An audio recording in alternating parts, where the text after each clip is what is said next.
Nós falamos no capítulo 6, onde começa os selos, e eu só quero relembrar com vocês, pessoal, cada tópicozinho que a gente falou, para não cair no esquecimento. Esses 6 selos que foram abertos para anunciar a volta de Jesus, o primeiro, o segundo, o terceiro e o quarto, onde nós lemos na semana passada, falamos sobre os acontecimentos e que tudo já se cumpriu. Quando João viu o primeiro selo sendo aberto, ele fala de um cavalo branco que saiu vencendo e para vencer. Ele viu esse cavalo branco e o anjo chamando ele, vem. E na terra, a ordem que ele recebeu era que se propagasse o evangelho. E lembra que nós falamos que nunca se divulgou tanto o evangelho como nos últimos meses e anos. A facilidade que as pessoas têm, se bobear, tem gente que nem na igreja vai mais, faz a igreja dela em casa, porque fica ouvindo, e está errado, viu? Está errado, ficar ouvindo palavras em casa, isso é comodismo. Isso é para quem não conhece o verdadeiro evangelho ainda. O primeiro contato pode ser ali, mas a pessoa precisa congregar. A Bíblia fala sobre a pessoa, a necessidade dela congregar. Então, eu vejo o vídeo em casa, eu ouço o louvor em casa. Tem algumas pessoas que eu entro em contato e falo, dona Coisinha, a senhora não está vindo mais na igreja, dona? O que aconteceu? A senhora não gosta mais de mim? Não, eu vejo teus vídeos, eu vejo teus... Eu vou parar de fazer vídeo, falei para ela. Vou te mandar mais nada, sua maluca. Eu vejo seus vídeos, eu te vejo todo dia, eu oro, eu não sei o quê.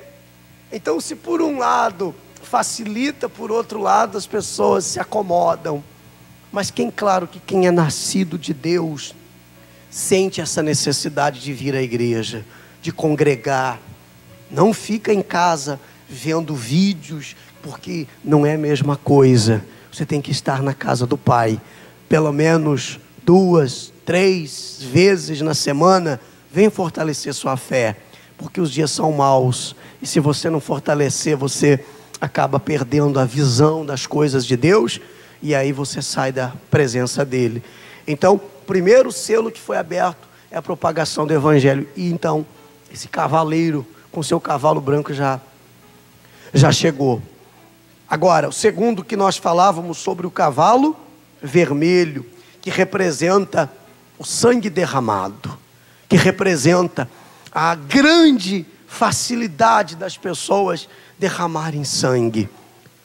Eu me lembro que não muito tempo atrás, uma morte provocava assim uma revolução nos noticiários, né? Hoje a morte, a guerra, o sangue derramado ficou uma coisa banalizada. Só esse ano, só policiais, e só no Rio de Janeiro já foram mais de 40 assassinados. Só num estado e só policiais, imagina o restante. Então, guerras e sangue derramado. Então esse cavalo vermelho também, ele já foi mandado para a terra com a ordem de derramar sangue. E não importa como, o sangue está sendo derramado? Sim ou não? Tem alguma dúvida quanto a isso? Eu não acredito que não seja exatamente o cumprimento da profecia. O terceiro selo, onde fala, vi um cavaleiro e um cavalo preto, com uma balança na mão, que representa, esse cavalo preto representa a fome.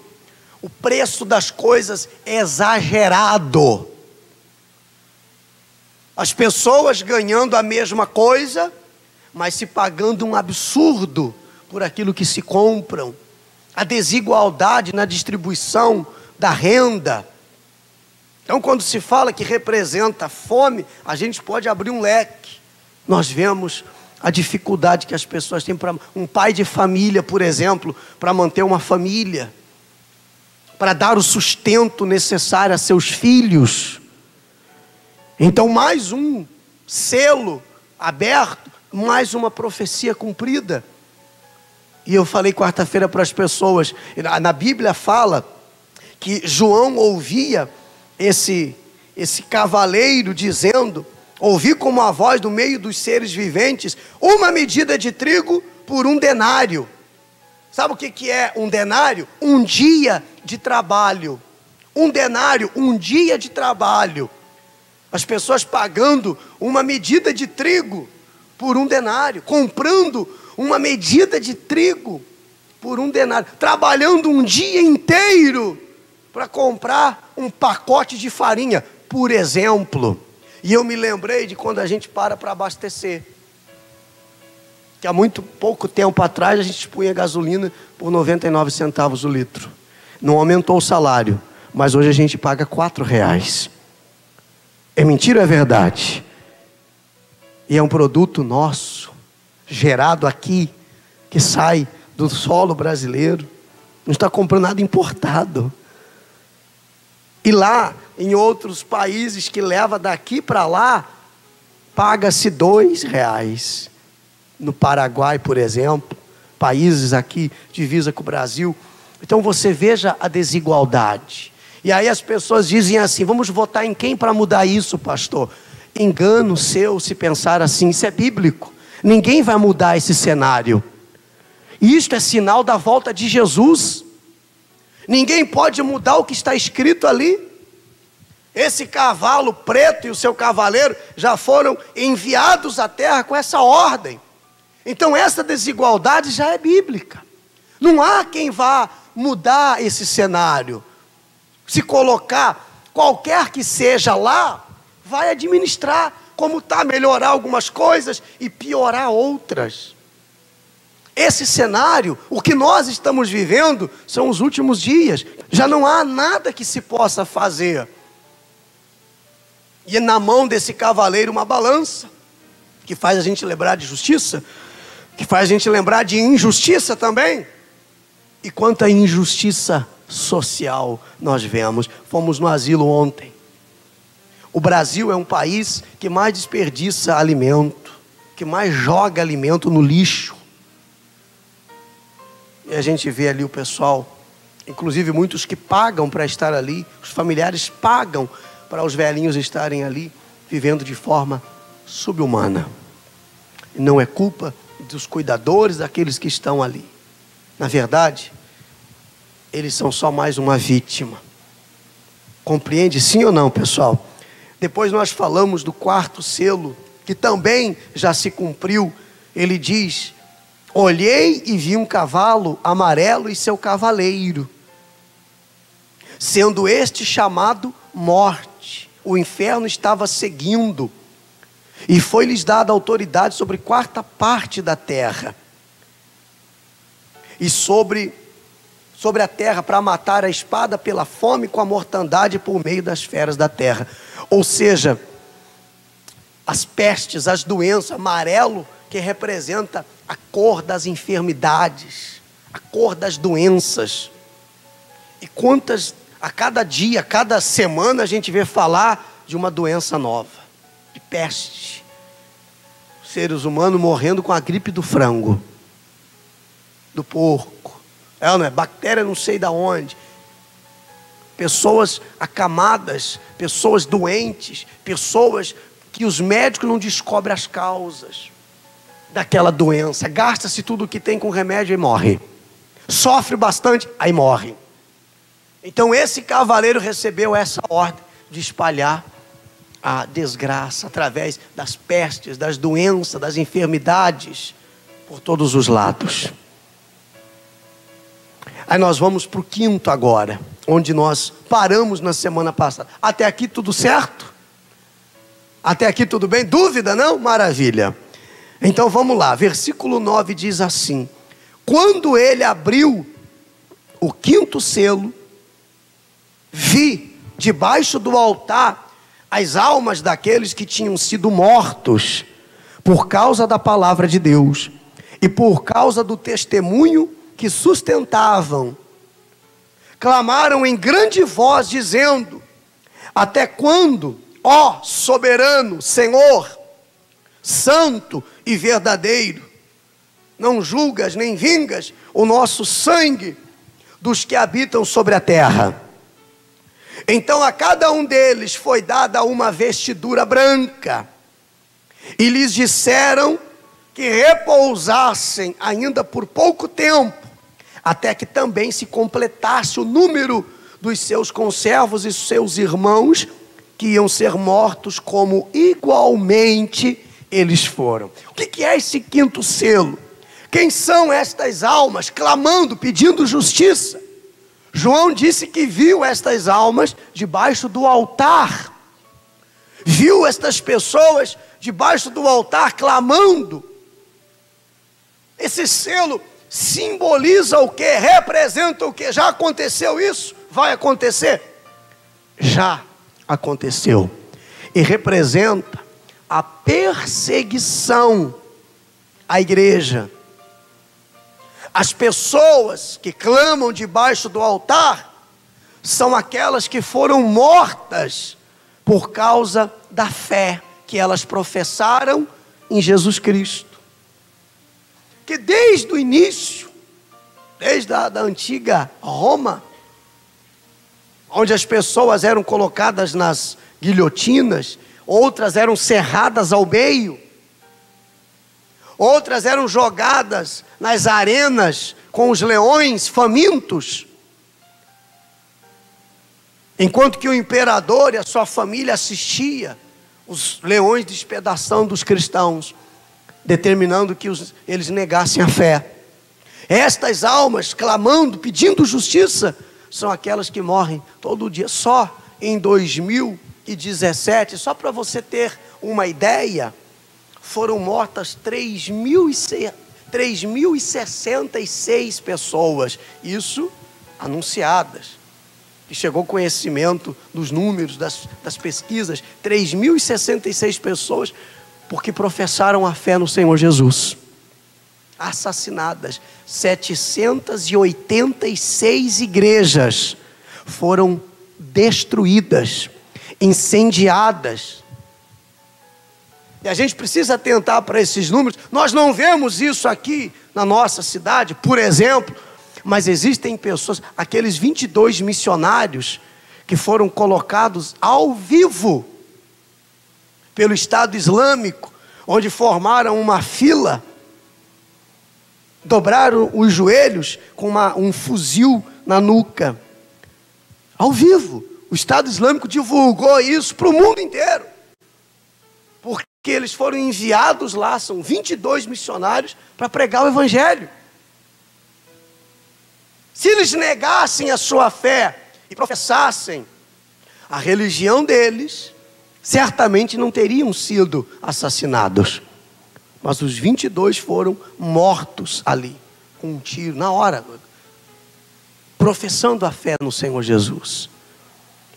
Então esse selo, o quinto, também já se abriu. E nós temos visto isso todos os dias. As pessoas que são perseguidas, aliás, não existe talvez perseguição a ponto da gente ser condenado à morte. Mas quantos não são perseguidos no local de trabalho por professarem a fé? Muitas vezes, ao invés de serem beneficiadas no trabalho, poderiam ter uma promoção onde trabalham, sabendo que são cristãs, sabendo que são crentes, que são evangélicos, muitas vezes são colocados de lado. Quantas situações desagradáveis, você que já tem um tempo de caminhada com a fé em Jesus, quantas vezes você não foi criticado, humilhado, até pelos próprios familiares, te chamando de careta, te chamando de bitolado, te chamando de fanático, deixando de ir à sua casa, de vizinhos que deixaram de conversar, amigos que romperam a amizade, sabendo da sua fé, que você defende, que você pratica, que você vive. A gente entende, ou a gente gostaria pelo menos. Eu pensava assim quando eu comecei na igreja. Agora que eu sou de Deus, não é agora que eu sou uma pessoa que ando direito, não vivo mais na mentira, não vivo mais no engano, não vou mais mentir para me beneficiar, não vou mais enganar ninguém, não vou mais trapacear ninguém. Não era a hora para eu ter uma quantidade maior de amigos?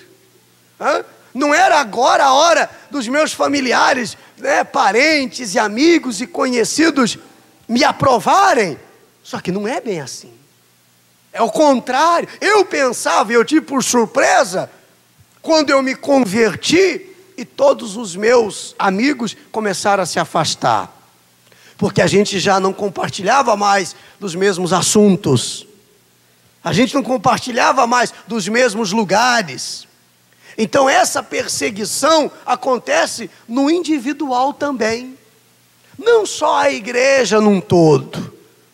E há perseguição, há um certo desprezo. Pastor, então, a gente não é reconhecido pelo governo, por exemplo, como uma profissão, aliás, eu não sou e nem quero ser profissional, não faço isso como uma profissão, mas não somos reconhecidos. A gente vai comprar alguma coisa, por exemplo, e se for precisar parcelar, a gente não consegue, porque não temos profissão. Isso é o que? Pastor, nem entra. Então há um certo descaso com aqueles que são da fé. Mas o que Jesus ensina? Alegrai-vos quando fostes perseguidos por causa do meu nome. A pessoa de Deus, convertida, nascida de Deus, que dá bom testemunho, que não se envolve com as falcatruas desse mundo, ela não é bem-vinda em muitos lugares, porque ela não vai aceitar a mentira, não vai aceitar o engano. A moça falou para mim, está aqui da igreja, eu comecei a trabalhar numa empresa, e no segundo dia que eu estava lá, chegou uma outra pessoa e falou para mim, olha, eu vi você atendendo o telefone aí, e tentando enrolar com a pessoa. Olha, aqui é o seguinte, se você não mentir, você não dura muito tempo aqui dentro não. Se você ficar com esse negócio, vou ver, peraí, me dá um minuto. Se você não mentir, você não consegue ficar muito tempo aqui. Mas e a minha vida com Deus?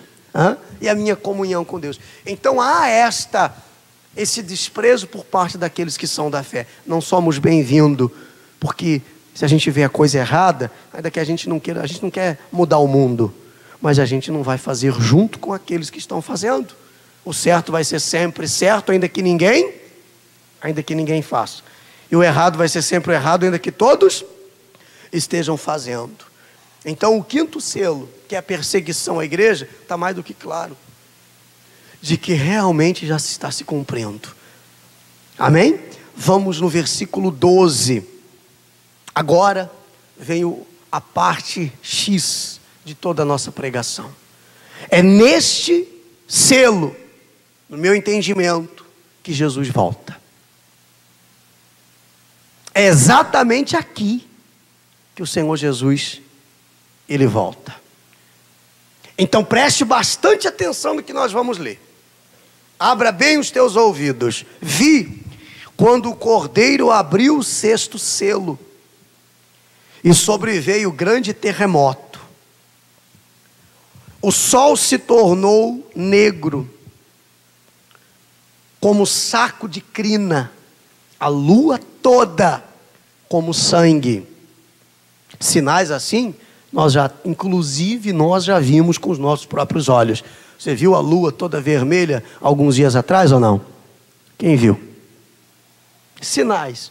Vai ser muito pior do que isso, claro.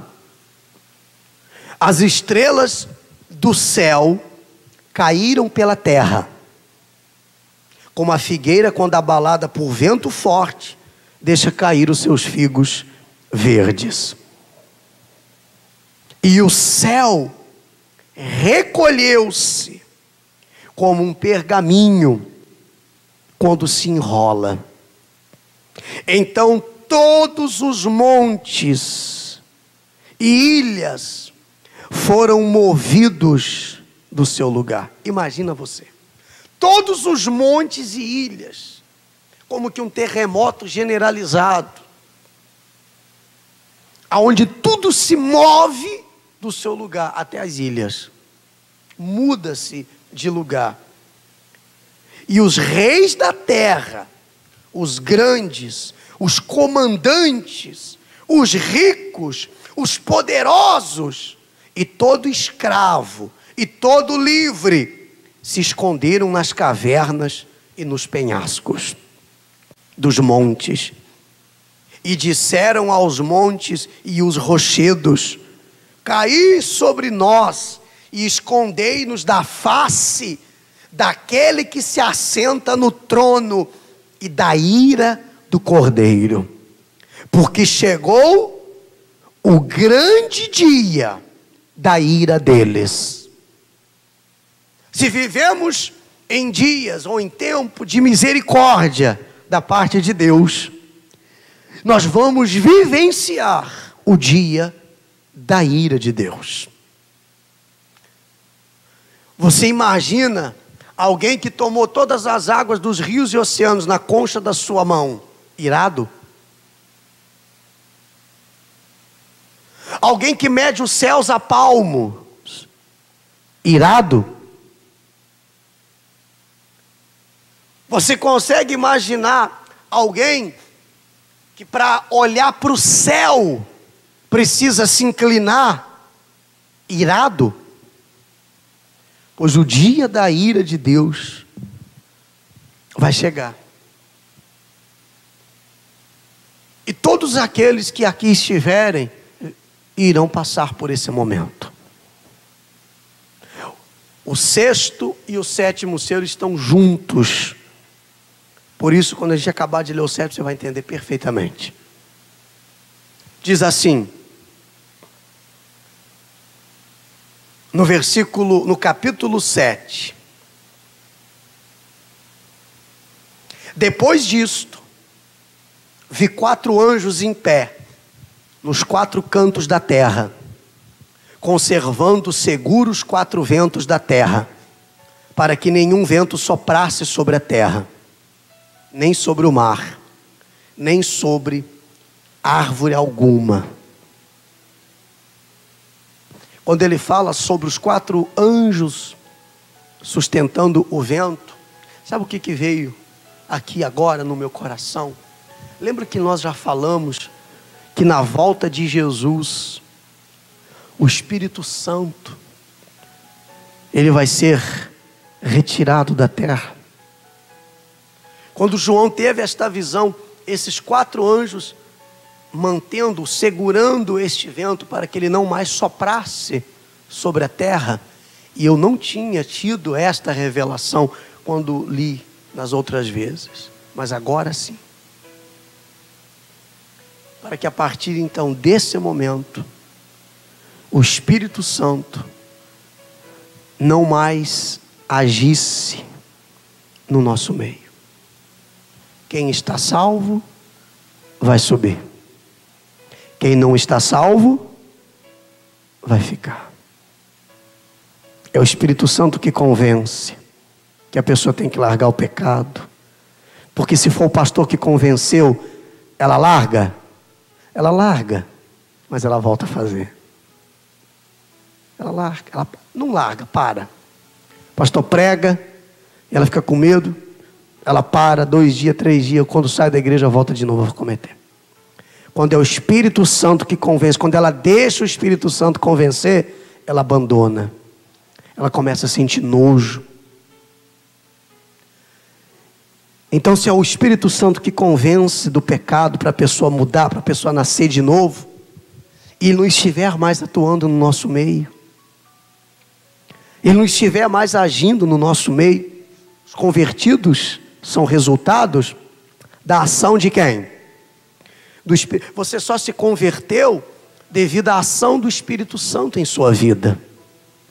Senão você estaria ainda que dentro da igreja, mas estaria vivendo uma vida errada, torta.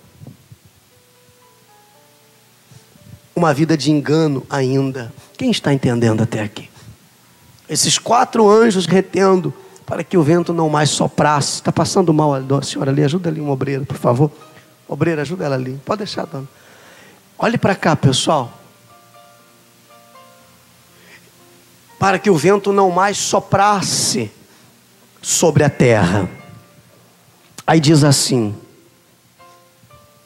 o céu se, versículo, me ajuda aí, 8:2, perdão. Viu outro anjo que subia da nascente do sol, tendo o selo do Deus vivo, e clamou em grande voz aos 4 anjos, aqueles os quais fora dado fazer dano à terra e ao mar, dizendo: não danifiqueis nem a terra, nem o mar, nem árvores, até selarmos na fronte os servos do nosso Deus. Então ouvi o número dos que foram selados, que era 144.000, e todos das tribos dos filhos de Israel. Quando se fala de selado, aqui se fala da nação escolhida, que é Israel. Não quer dizer que serão 144 apenas, 144.000 que serão salvos. Nós todos sabemos. Isso nos causa um pouquinho de inveja, mas bem pouquinho. E uma inveja santa. Que a nação escolhida é quem? É Israel. A nação escolhida por Deus foi Israel. Por isso a Bíblia diz que todos aqueles que são da fé são descendentes. Jesus é maravilhoso, né?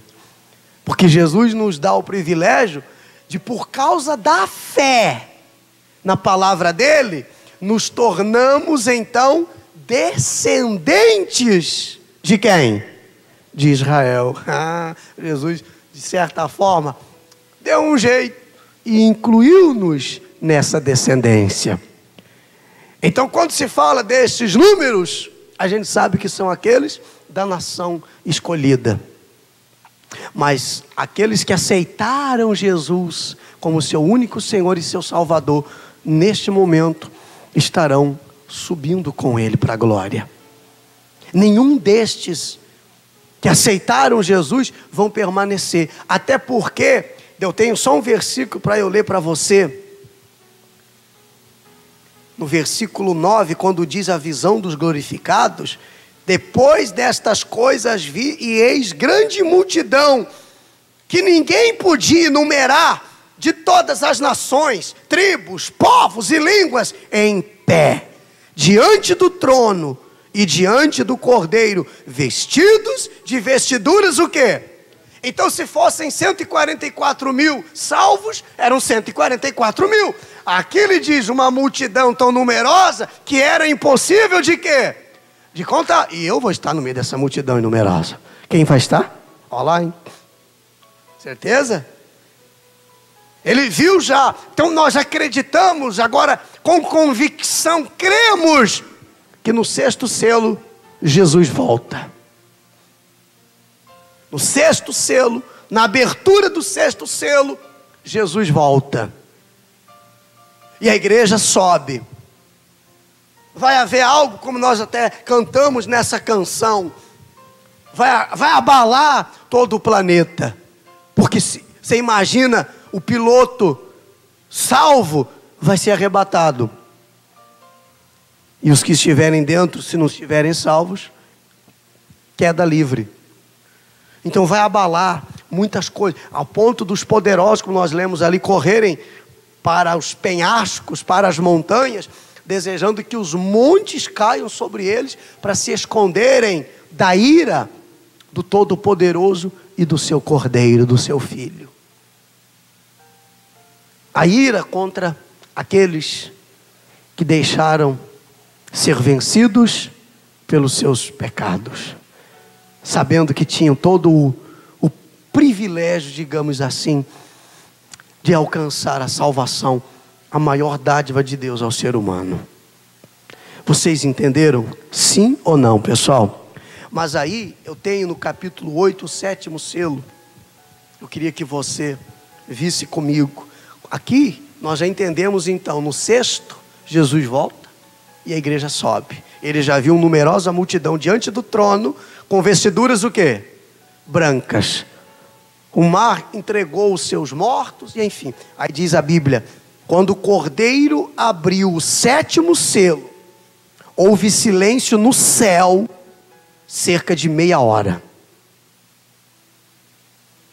Então viu os 7 anjos, que se acham em pé diante de Deus, e lhes foram dadas 7 trombetas. Veio outro anjo e ficou de pé junto ao altar, com um incensário de ouro. Ele foi dado muito incenso para oferecê-lo com as orações de todos os santos sobre o altar de ouro que se acha diante do trono. E da mão do anjo subiu a presença de Deus, a fumaça do incenso, com as orações dos santos. E o anjo santos, oração dos santos, não é Santa Maria, não é Santo Antônio, não é São José. Santos na Bíblia, todos aqueles que foram separados do pecado. Todos aqueles que estão salvos, agora são santos. Não tem nada de santos, que muitos imaginam ser. Diz a Bíblia, e o anjo tomou o incensário, encheu de fogo do altar e o atirou sobre a terra. Houve trovões, vozes, relâmpagos e terremoto. Então os 7 anjos que tinham as 7 trombetas prepararam-se para tocar. Coloque ali o versículo. Então os 7 anjos que tinham as 7 trombetas prepararam-se para tocar.